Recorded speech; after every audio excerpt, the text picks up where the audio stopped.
It's a life of hustle and survival. I remember when my ninth grade teacher asked me, Lisa, what do you want to be when you grow up? And see, I had to fight the Harlem Crip 30s every day to get home from school, so I looked at her and said, alive. I took an English class, I got a fail in English. And my English teacher said in front of the entire class, Lisa, you have to be the weakest writer I've ever met in my entire life. Don't worry, my story ends good. Don't feel sorry for me. I got 7 under my belt. And then the same year, my speech teacher said, after giving me a D-, I knew I had an A in speech. Like, come on. He obviously didn't agree with me. He gave me a D- and said, quote unquote, Miss Nichols, I recommend you never speak in public, that you get a desk job.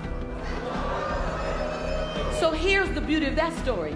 Other people's perception of you ain't none of your business. Everything you've ever been through, sat through, rose through, cried through, prayed through, everything is a setup for your next best season. And the way you forgive the perceivingly unforgivable, the way you love the perceivingly unlovable, the way you accept what seems to be unacceptable, the way you embrace after you've been betrayed, the way you do that is the way you will lead us. Your light belongs to everyone who'll be illuminated because you were bold enough and obedient enough to let your light shine. Yes, yes, yes, yes. And every time you cross someone's path and they can't handle your light, you know those people that they try to give you reasons why you should tone it down a bit. That they would tell Cheryl not to sing so loud. Hey. Right.